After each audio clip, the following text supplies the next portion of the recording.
Boa noite para quem já entrou e eu ainda não vi. Boa noite, Camila. Tudo Boa bem? noite. Então, estamos aqui para mais uma live que a gente fez uma enquete durante a semana passada, né?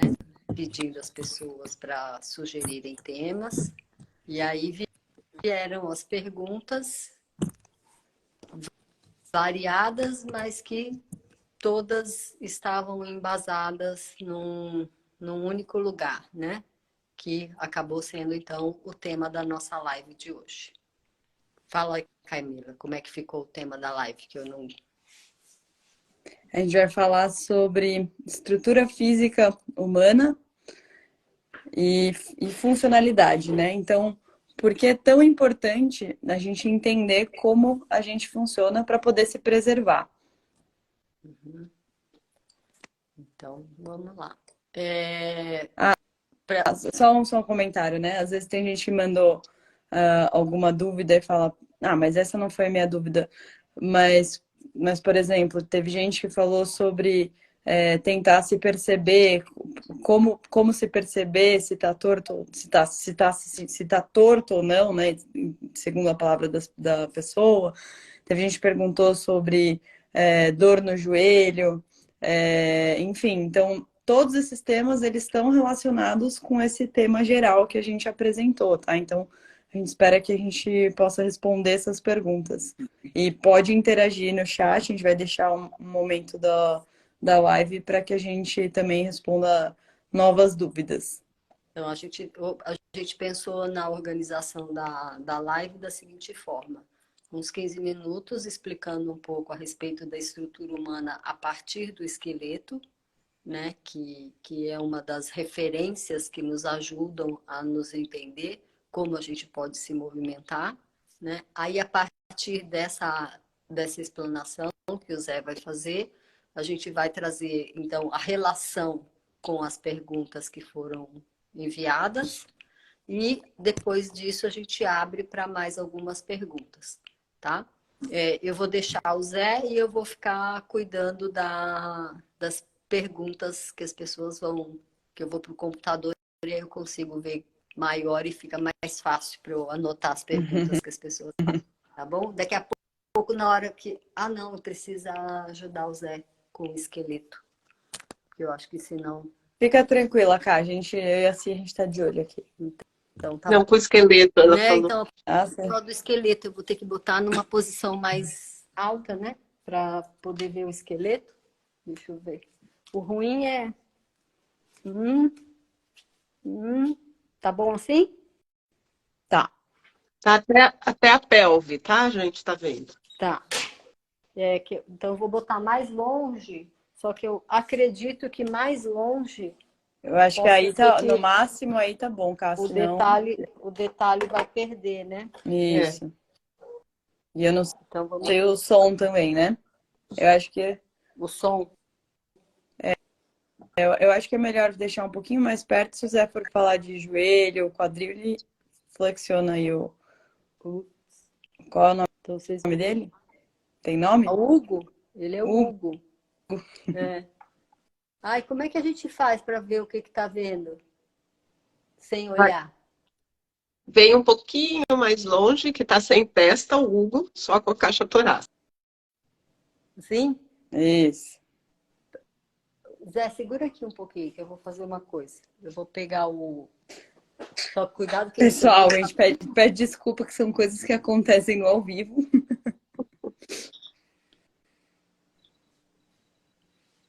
Dá boa noite pro pessoal aí, Zé. Boa noite, Camila. Boa noite, Simone. Boa noite. Boa noite a todos os que estão nos ouvindo.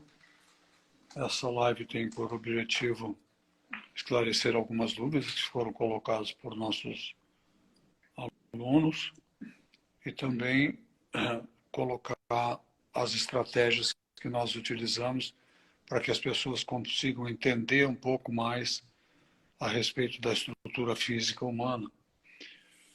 Então, a maneira mais fácil e que as pessoas absorveram melhor foi a nossa estratégia de utilização de um esqueleto didático, né? Ele é de plástico, mas é de boa qualidade, então tem uma forma de ossos e articulações bastante similar, claro que não igual ao humano, mas bastante similar. Então dá para vocês terem uma ideia de como nós lidamos com a força da gravidade, né? A força gravitacional do planeta. Então vejam só,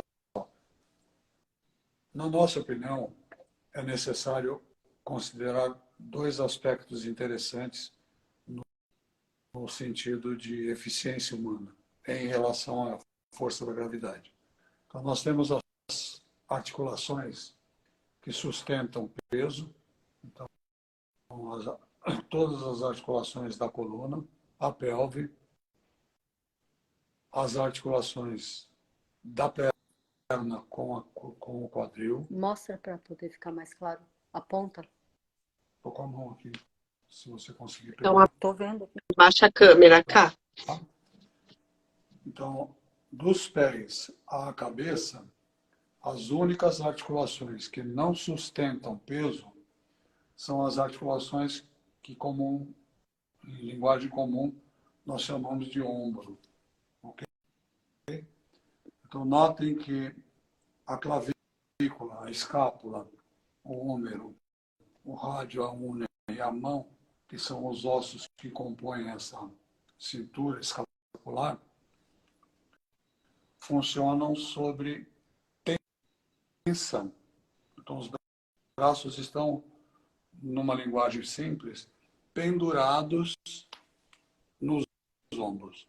Então, essa área funciona à base dessa tensão que o peso dos braços oferece a essa estrutura que é montada pela clavícula e pela escápula por trás. Todo o restante do esqueleto humano funciona sobre compressão. Então, note, a força gravitacional é uma força compressiva. Então, nós lidamos com pressão, compressão. Notem que durante as atividades do dia a dia na sociedade contemporânea, a maioria das pessoas passa por muito tempo sentado. Então, essa compressão ela é assim reduzida e muito em relação à necessidade que nós temos de que essa compressão seja maior, para que os ossos se tornem sempre fortes e saudáveis. Então, nós não podemos perder massa óssea. E se a gente fica sentado por muito tempo, essa compressão diminui tanto nessa área que sustenta peso, que os ossos começam a se modificar. Então, notem que é bastante comum hoje diagnósticos de osteopenia e de osteoporose, mesmo em pessoas consideradas mais jovens, não só em pessoas consideradas idosas. Então, nossa pergunta é: por que isso está acontecendo? Por um fenômeno comportamental humano na sociedade contemporânea. Então, as nossas estratégias de aula mostram como são essas articulações, como um osso se aproxima de outro osso, os componentes de cada articulação, os ligamentos, a cápsula, o labrum e todas essas estruturas constitutivas das articulações, para que as pessoas entendam o papel dessas estruturas. Então, uma perna que é composta pelo fêmur, pela tíbia, pela fíbula e por todos os ossinhos do pé, quando não recebe compressão, não é só o osso que sofre. Os tendões e os ligamentos também vão se tornando mais frágeis. A musculatura vai se tornando mais frágil. E um comprometimento maior ainda, na posição sentada, fica muito difícil o bombeamento venoso das pernas para o coração. Então, o bombeamento do sangue venoso é dificultado pela pressão exercida pela posição sentada. Então, isso é um comprometimento sério no que diz respeito à circulação sanguínea. Outro aspecto interessante são as curvas da coluna. A maioria das pessoas, quando está sentada, essa curva lombar, ela é colocada para trás. Deixa eu ver se eu consigo fazer nesse esqueleto.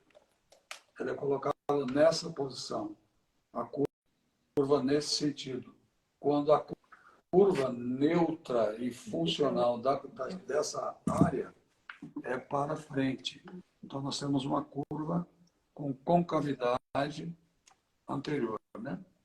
Logo em seguida, nós temos a torácica, que é uma concavidade posterior. E em seguida, nós temos a cervical, que é uma concavidade também anterior. Essa concavidade combina com essa. Na posição sentada, essas curvas tendem a formar uma única curva. E perdemos totalmente a sustentação do tronco, e essa ausência de sustentação, essa perda de sustentação, compromete os espaços internos. Notem que no tórax estão todos os órgãos que garantem a vida, mais o cérebro que está localizado na calota craniana. Então, esse comprometimento, com essa curva ficando nesse sentido, faz com que diminua o espaço interno, aumentando por demais a compressão sobre os órgãos, coração, pulmão, estômago, intestino, fígado, baço, todos os órgãos que estão dentro da caixa torácica. E isso compromete a eficiência desses órgãos, porque altera o ritmo de cada um deles. Então, todo o nosso processo vital fica comprometido. E todo o processo de comunicação neurológica também fica comprometido, porque a coluna estando nessa posição, a comunicação aferente, que deveria chegar ao cérebro, também está comprometida em qualidade. Em resposta, a via eferente, ou seja, a via motora, também estará comprometida, porque ela funciona de acordo com a informação que vem pela via aferente. Então, a resposta é sempre congruente com a posição em que a pessoa está. Então, se a pessoa está numa posição não adequada, estruturalmente falando, essa comunicação fica comprometida, porque a informação aferente é pouca, a resposta também motora se torna comprometida. A organização reflete na eficiência, né? Então, esse lugar que eu quero colocar, nós temos duas questões muito importantes, né? O formato das articulações determina quanto de movimento e os ângulos e amplitudes de movimento que são possíveis. Então, a literatura traz em torno de 360 articulações móveis. Essas articulações não são iguais, são diferentes, porque em cada área, por exemplo, aqui na coluna, nós vamos ver que as vértebras têm um desenho, um design, um formato que vai ser modificando à medida que vem para a área torácica. E a mesma coisa acontece quando entra na área lombar.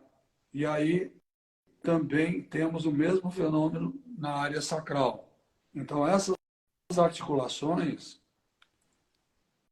dependem de movimento para que possam se manter, para que possamos manter essas articulações saudáveis. Lembre-se, eu não estou falando só de osso. O design, o formato dos ossos determina o tipo de movimento e a amplitude deles. Mas também os ligamentos, os tendões, os pequenos músculos, os grandes músculos, todos estão envolvidos nessa mobilização que faz com que aconteça todo o aspecto fisiológico humano. Passe um pouco a relação com a posição de pé, da distribuição. Em pé. Porque... Então, nós temos essa dinâmica, né? Nós temos um peso aqui, no crânio, num adulto em torno de 6 quilos dessa cabeça. Quanto mais à frente essa cabeça vai, mais aumenta a alavanca, mais aumenta a relação peso, que precisa ser sustentado pelo tronco. Quando essa cabeça vai à frente, essa curva cervical, ela vai acentuar a lordose e vai fechar a base, fechar no sentido de aproximar a calota craniana da primeira vértebra aqui, do atlas e do axis. Então, isso compromete todo o fluxo sanguíneo que vai para o cérebro, porque aqui nós temos a artéria vertebral que passa dentro desses canaizinhos aqui, ó, e alimenta o cérebro. Então, tanto a entrada de sangue como o retorno de sangue é comprometido pelo mau posicionamento da cabeça.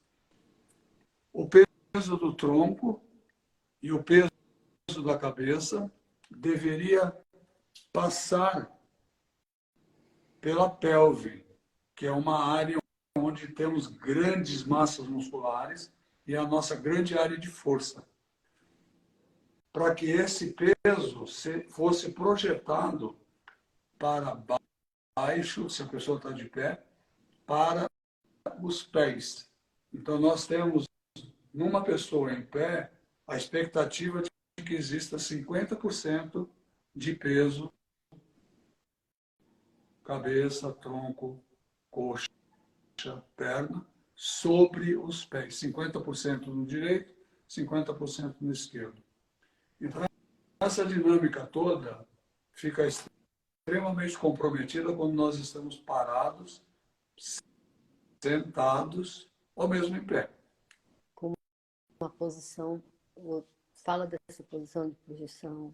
Qualquer alteração, Carla está lembrando que qualquer alteração que aconteça na pelve, que é o centro de massa humano, então essas pessoas que ficam com essa área projetada à frente, né, levando essa área toda à frente, aumentam a pressão sobre nas áreas, né, onde essas pequenas articulaçõezinhas aqui, ó, que chamam facetas ou zigopofisárias, que é o nome mais técnico, né, precisam estar livres. Quando a pelve vai à frente, essa faceta superior, ela encaixa na outra e espreme essa articulação. Então, a gente perde mobilidade aqui. Lembre que essa área aqui é uma área que tem assim, uma ramificação nervosa. Nossa, é uma coisa fantástica. Não é aquela aulazinha de ciências que a gente teve lá no nosso primeiro grau, né? Vocês podem entrar na internet, tem uma imagem muito bacana do sistema nervoso humano, vocês vão ver a arborização que é isso, é uma coisa fantástica. Aqui tem até um nome que chama cauda equina, de tanto que existe de inervação aqui.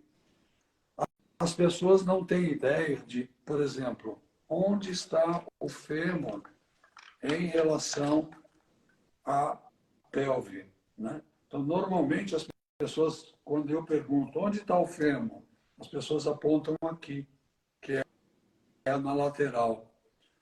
Notem que no esqueleto dá para ela entender que essa articulação está muito mais próxima do pubis. Então, ela está mais centralizada. Estando centralizada, esse peso que vem da cabeça do tronco passa pela cabeça do fêmur e vai em direção ao chão pelos pés, mais ou menos entre o segundo e o terceiro dedo. Então, se você que está me ouvindo parar, alinhar os pés para frente, não ficar assim, com o pé para fora, tá? Desce para as duas. Alinha os pés, essa linha que eu estou simulando aqui, sugerindo, passaria por aqui e estaria refletindo lá no segundo, entre o segundo e o terceiro dedo. E aí sim nós teríamos 50% de peso em cada um dos pés. Normalmente as pessoas param com o peso sobre um dos pés. Então imagina o que acontece aqui quando a pessoa joga todo o peso para a perna direita. Quem vai sofrer essa articulação aqui, olha, ela é projetada para fora. Isso causa uma curva escoliótica na coluna. Então, não dá para fazer aqui, eu vou fazer eu mostrando, né? Então imagine no esqueleto, se eu jogo o peso para cá, olha, ficaria assim. Bastante comum essa postura.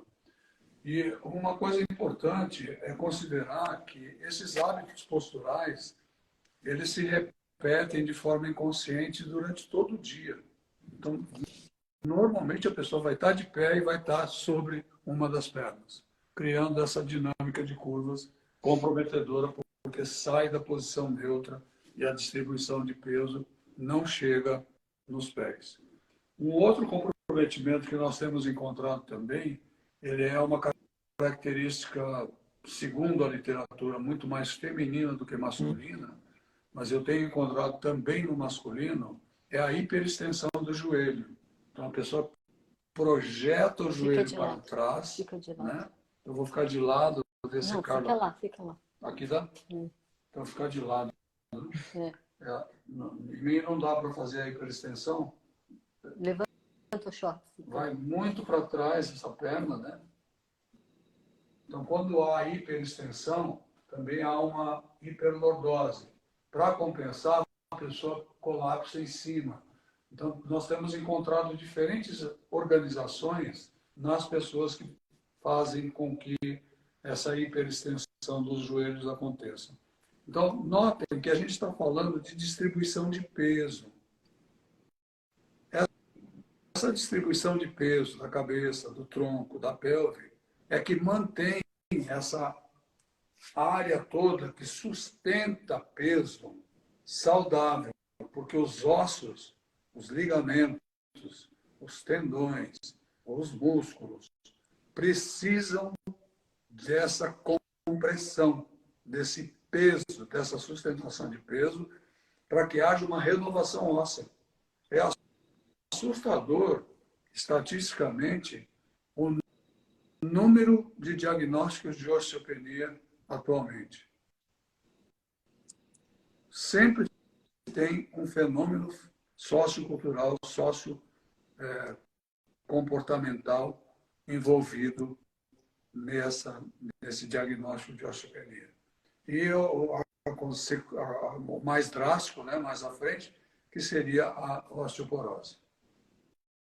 Então, nós temos procurado, a partir das articulações, mostrar aos nossos alunos como cada uma delas funciona, como a distribuição de peso é favorável, estando em pé, caminhando, correndo, saltando, nadando, remando, ou qualquer tipo de atividade em que o nosso aluno esteja envolvido, para que isso possa ser compreendido e que a pessoa preste atenção enquanto está em atividade, para não se colocar em posições que possam criar impactos, né, ou movimentos, micromovimentos, que sejam não fatais, mas que sejam comprometedores, né, que sejam deteriorantes. E tem dado muito resultado essa estratégia pedagógica de começar pelo esqueleto. Zé, eu Ô, Zé, queria falar duas coisas. Ok? Fala. Uma das coisas que eu gostaria de colocar aqui, né, é que esses hábitos posturais que você demonstrou aí, eles vão gerando também um remodelamento negativo, né? Não é só que a pessoa se organiza de uma forma que não é tão favorável ou que vá levar a uma disfunção ou uma perda de função orgânica de uma forma geral, mas ela vai se remodelando ao longo do tempo de uma forma negativa, o que vai tornando cada vez mais difícil voltar para uma referência mais funcional e mais eficiente, né? Sem dúvida. Não sei se você quer falar um pouco disso. Sem dúvida, porque vamos continuar no osso, porque eu acho que as pessoas entendem melhor, né? Então, imagina a cabeça do fêmur. Uma pessoa que permanece sentada por muito tempo, além de todos os comprometimentos fisiológicos, ela vai comprometer a renovação de tecido ósseo.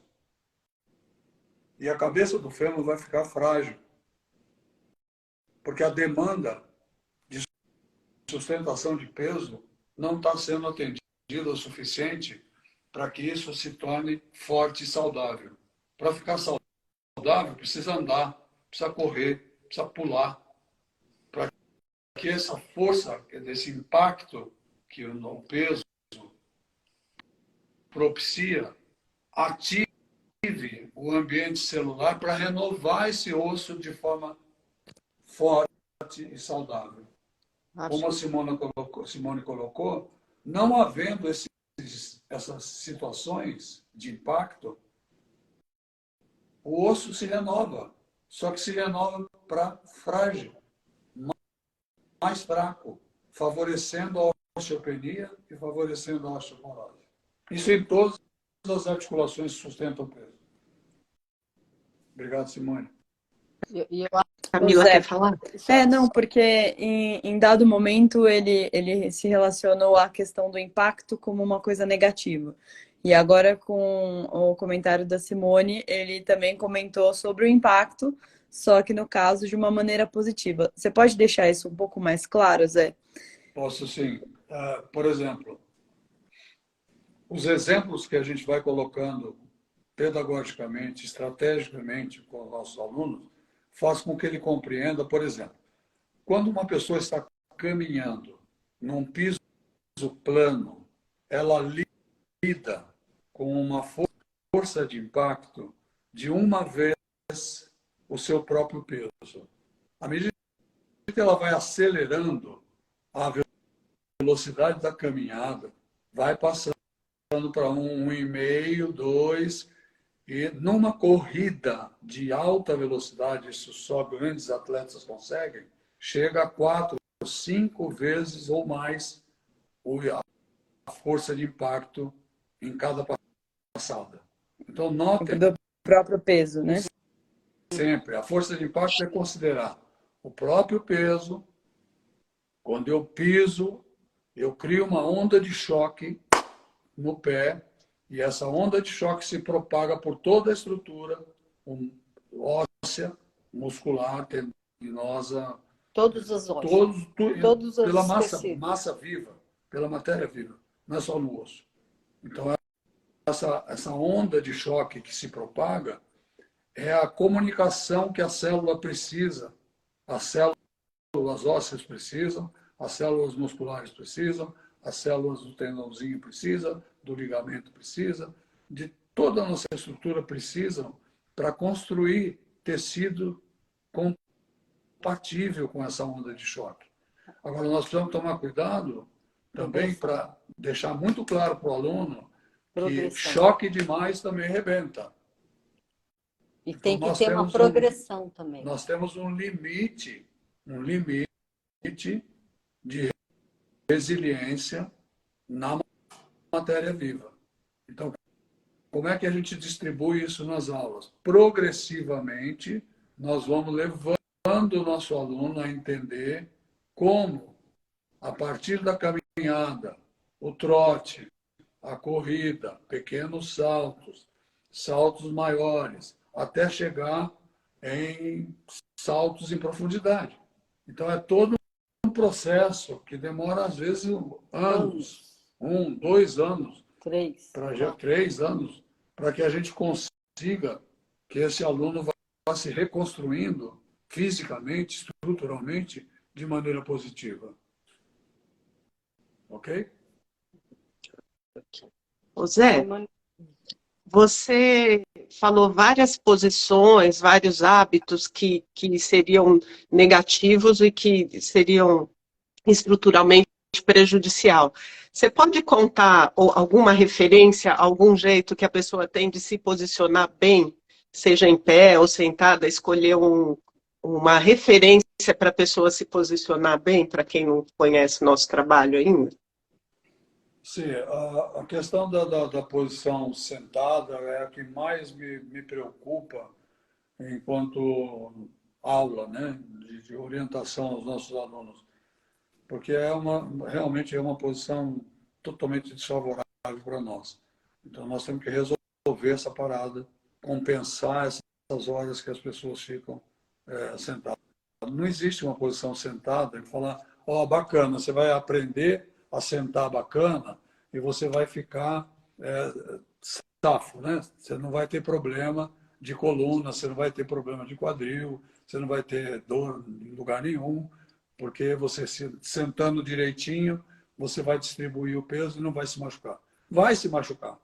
Não adianta você sentar direitinho, com as curvas da Por coluna bem horas. posicionadas, com a cabeça bem posicionada, com o computador bem posicionado, com o seu laptop, com o seu celular bem posicionado, porque a longo prazo, ficar sentado compromete a estrutura humana, tornando Do mesmo jeito que mais ficar muito tempo, né, em pé, por exemplo.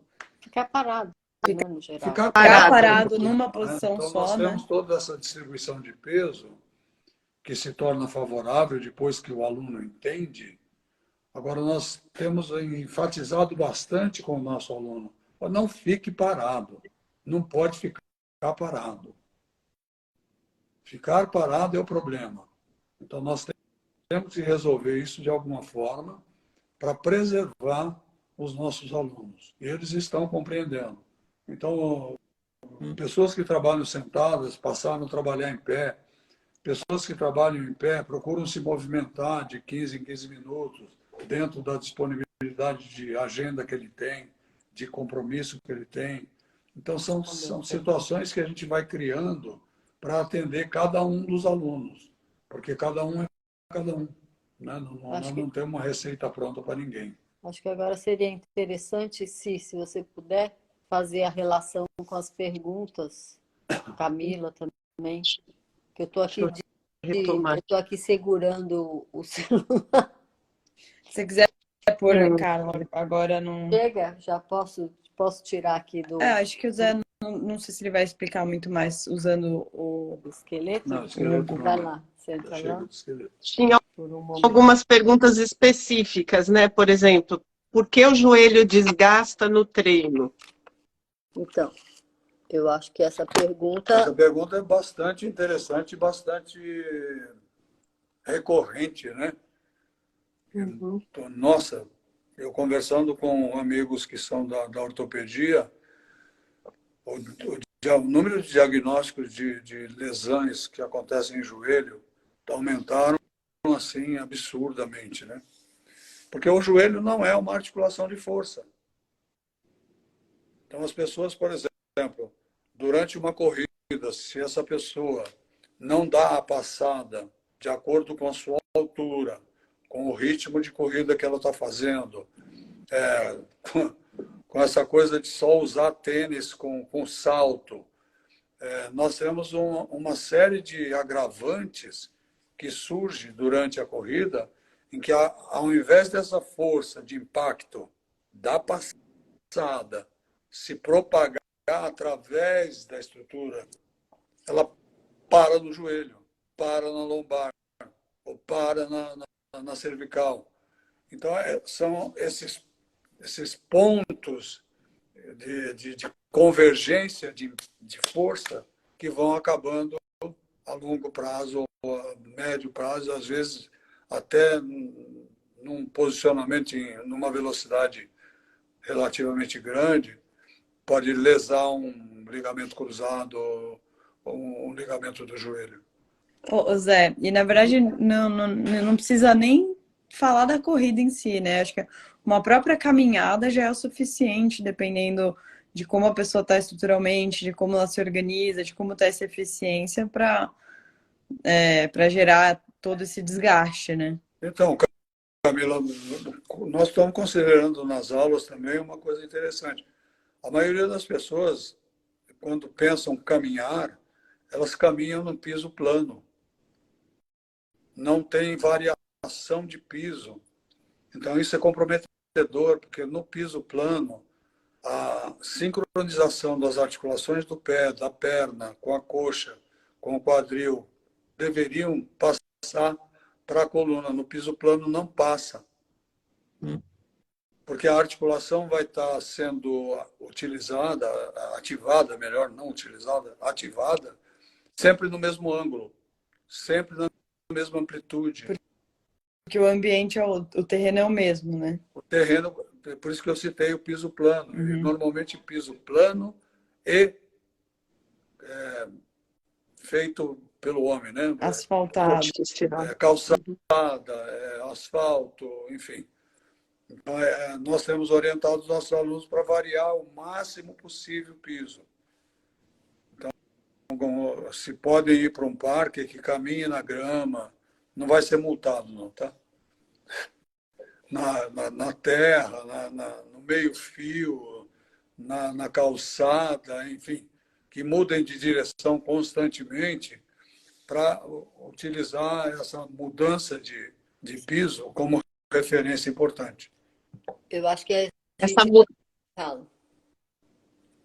Essa mudança de piso seria um jeito de nos proteger, porque às vezes a gente não tem uma caminhada tão alinhada, tão eficiente, uma distribuição de peso tão eficiente.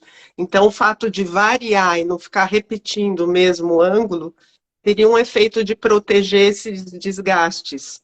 Posso falar assim? Sim, sem dúvida, eu concordo totalmente. E eu acho interessante que aí essa questão, né? À medida que a pessoa se percebe, né, se conhece, ela consegue, durante a caminhada, ir prestando atenção, né? Óbvio, ela não vai passar a caminhada o tempo todo prestando atenção, mas ela, de momentos em momentos, ela vai se percebendo se ela está inclinando o tronco à frente, se ela está batendo com o calcanhar no chão, se ela está distribuindo o peso pela sola do pé inteira. Então, o fato de se conhecer e fazer essas experiências, né, que a gente propõe, ajuda a pessoa a, quando ela vai fazer uma caminhada, uma corrida, ter mais consciência de como ela está realizando o movimento, né? Que é uma ajuda que vai preservar. Exato, e aí se acaba ajudando nessa preservação, né? E isso também vale para as atividades da vida diária, né? Então, uma pessoa que vai fazer, por exemplo, agachar para pegar alguma coisa no armário, algo pesado, né? Então, ela vai conseguir se posicionar de uma forma que, ao se levantar, ela vai distribuir melhor o peso que ela agregou, né? Então, ela não vai estar sofrendo. Então, tudo isso realmente depende sempre da pessoa estar se conhecendo e sabendo quais são as melhores maneiras de se posicionar. Então, os nossos alunos recebem essa informação constantemente nas aulas. Como realmente abaixar direitinho para pegar um peso, qualquer que seja, no chão. Como lidar com esse peso. Como transportar esse peso. Como colocar esse peso num ponto mais alto. Então, essas informações são dadas nas aulas. Os nossos alunos dificilmente cometem, por exemplo, utilizam posições que não são adequadas. Claro, de vez em quando acontece de você quer pegar, é tão leve que eu vou fazer a flexão pela coluna, né? Vou pegar um lápis, vou pegar um papel. Não, a gente insiste que mesmo que seja um papel, mesmo que seja um lápis, que faça o movimento pelo quadril, não pela coluna. Isso tudo é ensinado nas aulas e também nessa questão do Menegate Digital. Fala, Não, e só para acrescentar, né? Eu acho que mais do que isso, porque às vezes quem não conhece a proposta acha que, na verdade, são só dicas para a gente se movimentar melhor na rotina. Mas mais do que isso é o contato com toda essa informação, através dessa informação fazer a experiência, né? Então, porque a experiência é a experiência de cada um, e começar a entender como você está estruturalmente e como você pode melhorar, né? Então, o Zé falou da questão do impacto, né? Impacto de mais ou impacto de menos, a mesma questão, por exemplo, em relação à intensidade das atividades, né? Se essa pessoa tem intensidade de mais ou intensidade de menos na rotina, e a própria pessoa começa a tentar se organizar diariamente para encontrar essas variáveis e poder favorecer a saúde, né? E não só em relação aos movimentos diários, né? Não sei se ficou claro o que eu E o quis quanto dizer. isso é diferente de ficar se corrigindo o tempo todo, né? Se Porque perceber, é uma experiência muito diferente, muito madura, muito a cada minuto, né? Não é, eu não acordo do mesmo jeito que eu acordei ontem. No final do dia, eu estou percebendo coisas que eu não percebia no começo do dia. Então, isso é muito diferente de eu ter um catálogo que me fala: sentar é assim, ficar em pé é assim, andar é assim, né? Não tem nada a ver com correção. não, muito pelo contrário, porque se você ficar caminhando, querendo se corrigir o tempo todo, vai se machucar também. Porque estruturalmente você está organizado, está feita, né? A sua composição é para aquela maneira que você se organizou. Então, aos poucos você vai mudando. Então, se a pessoa tem um pé, como o Zé até citou, que ele anda assim, ele não pode chegar e querer começar assim, porque vai se machucar. Ou não pode usar um sapato que vai corrigir a pisada, porque vai se machucar, né? Então, a gente tem que dar o tempo biológico para essas mudanças irem acontecendo. E às vezes Isso as precisa pessoas acham de frequência, né? por isso precisa uma frequência nessas experiências, né? E também ter um pouquinho dessa noção, né? Então, por exemplo, quando um osso quebra, né? Quanto tempo leva para o osso se reconstituir? Ele se reconstitui, mas ele não se reconstitui totalmente, né? Da forma como ele era. Ele forma um calo ao longo do tempo que tudo isso vai se ajustando àquilo como ele se organiza. Depende de como a pessoa se movimenta. Dependendo de como a pessoa Para se você ter uma ideia, Camila, acho que vale a pena a gente passar essa informação agora. Imagina uma pessoa caminhando num piso irregular. Então, a pessoa caminhando num piso irregular, ela está constantemente fazendo ajustes articulares que ela não faria no piso plano. Esses ajustes articulares é que faz com que a comunicação entre as células aconteça de uma forma importante, de forma que esse tendão, esse ligamento, esse osso, esse músculo, então toda a matéria viva se remodele com resiliência. Então, isso não acontece quando a pessoa só caminha no piso plano. Por quê? No piso plano, como eu já disse, o ângulo articular, a amplitude articular é sempre a mesma. Então, considere o que eu falei antes, 360 articulações estão atuando sempre da mesma forma. Então, no piso plano, esses ajustes são mínimos, mínimos, mínimos. E não são suficientes para que esse tendão, esse ligamento, esse osso, esse músculo se torne resiliente, forte e saudável. Então, a longo prazo, se a pessoa estiver fazendo caminhada no mesmo piso, o mesmo caminho, a longo prazo, diariamente ela está mais se fragilizando do que beneficiando a saúde em si. Essa é uma das minhas marteladas, sabe? Eu fico batendo sempre na mesma tecla, para que as pessoas primeiro, tenham informação. As pessoas precisam de informação estrutural. Então, como é que é o joelho, como é que é o tornozelo, como é que são os ossos, como é que, enfim. Ela precisa dessas informações para que ela seja capaz de, ao prestar atenção, favorecer os ajustes.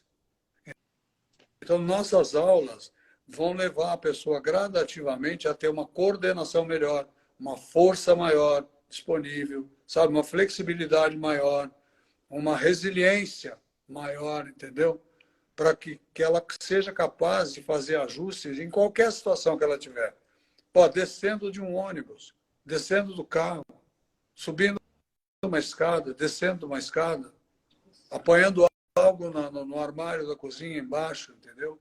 Transportando uma panela, enfim, qualquer tipo de oferta, de exemplo que seja dado, está inserido essa informação. Se não tiver informação, não vai fazer o ajuste necessário. Sabe, essa é a nossa primeira preocupação. O aluno entendeu? Não entendeu. Tá, nós vamos procurar uma estratégia para que ele entenda. Até que ele consiga entender, para que o nosso objetivo é que ele se torne independente e autônomo. E que ele tenha escolhas, sabe? Que ele não fique nessa situação de oferta, de cópia sabe? Como é que é? Cola. Copia e cola. Copia e cola. Copia e cola, sabe? Então, eu só tenho isso para fazer, só tenho musculação, só tenho isso, aquilo. Eu quero que o meu aluno tenha escolha. Autonomia, sabe? né? Todo momento que ele possa fazer as coisas que ele goste. Porque ele se conhece, porque ele sabe como se movimentar em qualquer situação. Tem uma das perguntas, né, que é relacionada à respiração, o hábito de prender a respiração, principalmente em situação de grande esforço. Assim como existem hábitos posturais que algumas pessoas aprenderam, né, ao longo da vida, foram educadas a se organizar de uma determinada forma, também tem em relação à respiração, né? Que na verdade ninguém sabe, nem sabe de onde veio, nem como aprendeu isso, né? Mas tem esse hábito de bloquear a respiração. Principalmente quando está prestando até atenção, quando ela está se movimentando, né? Nessas movimentações de chão que a gente propõe, por exemplo, a gente vê muitas pessoas bloqueando a respiração no momento em que elas têm atenção e no momento que ela está fazendo mais força.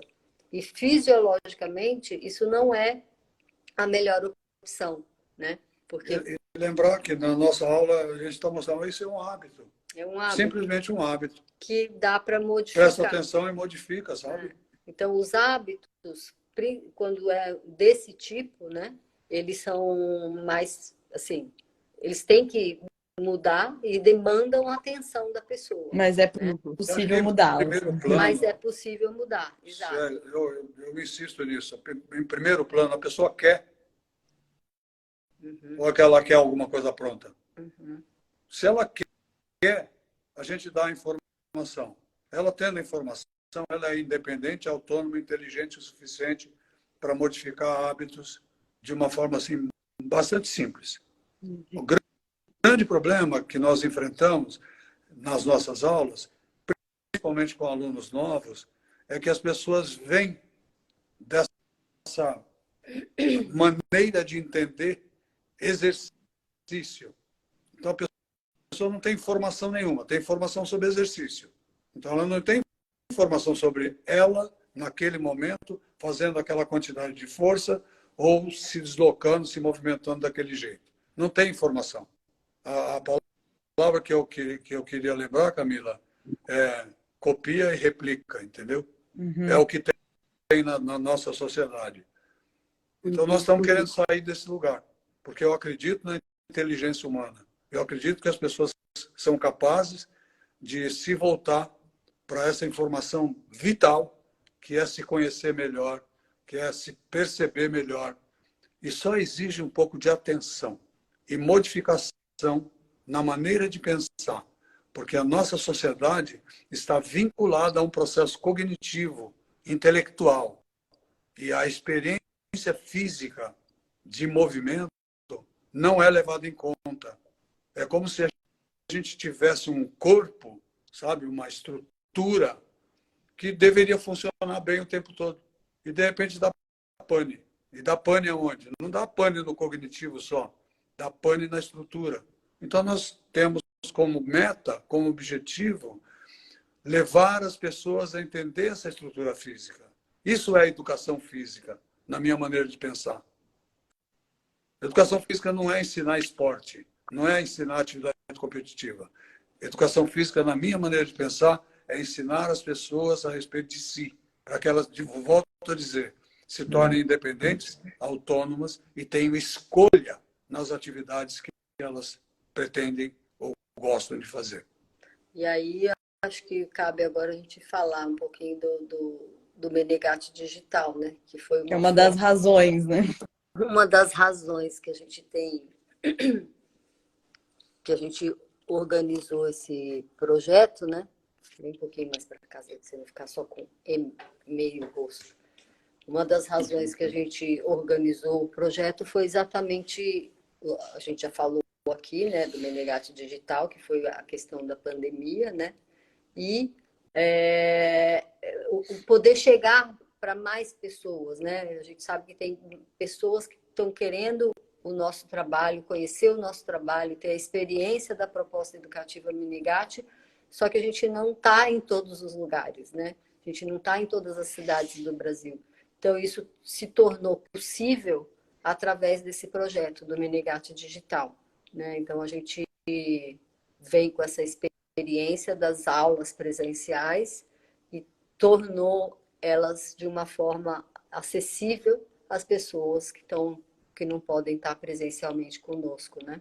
E eu acho que é uma maneira, né, da pessoa que não tem essa possibilidade de estar adquirindo esse conhecimento, por isso que é Menegate Digital, conhecimento em movimento, porque todo conhecimento, toda informação, em teoria que a gente coloca, a gente traz ela para a prática, para a experiência prática da pessoa, porque só assim se torna realmente conhecimento. E acho que é legal deixar claro que todo esse conhecimento que é passado no projeto do Menegate Digital, ele é colocado de uma maneira bem didática, numa linguagem simples, que é justamente para que qualquer pessoa entenda, né? Não só um profissional, para tornar esse conhecimento acessível, né? E aí tudo isso é feito, acho que são mais de 40 aulas, né, Cá, gravadas, e justamente para a gente conseguir ter acesso às pessoas que estão tendo acesso a esse material, a gente também estabeleceu que serão 5 lives para a gente acompanhar e ter o contato com as pessoas, né? Então, as pessoas têm contato direto para enviar dúvida, para falar um pouco de como foi a experiência, a gente ter essa troca e manter esse nosso cuidado em respeitar a individualidade biológica, né? De não ser uma coisa que a gente não sabe quem está praticando, como está praticando. Então, acho que esse é um diferencial bacana também desse projeto, né? E o que a gente vai vendo é que, assim, como a gente também faz um grupo pequeno, a gente não é um grupo grande, né? O que a gente faz? A gente vai vendo a necessidade do grupo, a gente vai vendo as dificuldades e as facilidades e vai propondo outras movimentações, então a gente vai adicionando vídeos, né, outras estratégias de movimentação para que essas pessoas também possam experimentar, né? Então não é uma coisa assim, você comprou e aí é aquilo e acabou. Não, a gente sempre está descobrindo alguma outra forma de estar trazendo essa informação e essa experiência para que a pessoa possa realmente encontrar o caminho dela, né? E se manter, se preservar ao longo da vida, né? E junto, a gente está falando o tempo todo de movimento, né? Mas a gente tem também a questão da alimentação, de outras que a gente não pode variáveis, esquecer, né? Que são as outras variáveis que vão ajudar nessa preservação. Alimentação, né? Bacana. O que é uma alimentação bacana? Diminuir ao máximo os alimentos ultraprocessados já é um caminho muito legal, né? Procurar o máximo de alimentos que sejam frescos, né? Preparar a sua comida, perceber quando você está comendo, também ter essa atenção durante a alimentação e olhar para o prato de comida e ver como um nutriente, não só como algo gostoso, né? Então, o nutriente que você está ingerindo, que é a sua matéria-prima para você se renovar, né? Então, ter esse olhar. E o sono, né? As pessoas precisam entender que o sono, ele é extremamente, ele é essencial para que todos esses processos biológicos que estão acontecendo durante o dia, eles dá o seu, sabe, a sua amarrada final, né? À medida que a gente vai deixando de dormir, deixando de descansar, todos esses processos vão caindo em eficiência. Então, a pessoa vai perdendo vitalidade, a pessoa vai perdendo ânimo, né? Tá sempre cansada, não tem vontade de fazer as coisas. E um ponto que eu acho legal e interessante é o quanto o conhecimento, né, aprofundar o conhecimento sobre esses aspectos, ele vai tirando a pessoa de um lugar na qual ela... Porque, assim, informação, em geral, as pessoas têm. As pessoas sabem que tem que comer bem, tem que dormir, tem que se movimentar. Mas a maneira como essa informação é colocada, as pessoas elas viram reféns desses hábitos, né? E tudo vira uma culpa, um peso, porque não cumpriu, porque não consegue. Então, quando você tem acesso ao conhecimento, começa a entender, começa a se perceber, essa relação com esses hábitos também vai mudando, né? E inclusive, podem ser mais prazerosos, né? Porque sabe escolher. Exato. Eu só vou dar um recadinho aqui, porque acho que a gente já está esgotando o nosso tempo. Então, assim, para quem tem interesse em relação ao Menegate Digital, na página do Menegate Digital a gente tem o link, que está lá com a inscrição. São poucas vagas que tem em relação a gente ofereceu 10% de desconto para um número de vagas. Então, esse número já está se aproximando, então daqui a pouco isso vai mudar também. E lá também tem todas as informações a respeito do Menegate Digital. Se tiver dúvida, pode mandar para a gente. A gente está com essa janela de venda, mas o Menegate Digital ele vai iniciar o grupo, né? Turma 2 inicia dia 21 de junho. E desse 21 de junho a gente já começa com essas lives, com a disponibilidade das aulas. E junto com tudo isso ainda tem um documentário sobre saúde que acho que faz... que traz essa unidade, né, das informações. Acho que é isso. Pessoal, a gente tá com o tempinho curto. Quem tiver dúvida, manda pra gente. A gente responde também pelos stories do Menegate Digital, tá bom? Tem alguém que colocou uma dúvida aqui? Se acho que não vai dar tempo de responder, então repete. Né? Repete, por favor, nos stories para não perder, né? Que acho que não fica gravado aqui, né? Eu salvei a pergunta para a gente poder responder nos stories, tá? Legal. Tá. Obrigada a todos. Uma boa noite. E até uma próxima. Preparem o lugar para dormir. Uma ótima noite de sono, descanso. Até a próxima. Fica ligado porque vai... Ô, Cá, não tá dando para ouvir, tá tampando o microfone. É porque eu botei o dedinho bem na frente do microfone. Entendi. Tinha que ter da saída. Então, quem chegou depois vai ficar gravado, eu vou disponibilizar agora, tá? E fica ligado porque em breve a gente tem outra live. Gente, tá bom? E olha só, se você tiver uma mãe interessada em melhorar a saúde, também fica aí um grande presente para você oferecer para ela, né? O Menegate Digital. Digital. Presentão para mãe. Beijos. E até a próxima. Obrigada, Tchau, gente. pessoal. Boa Beijo. noite. Boa noite.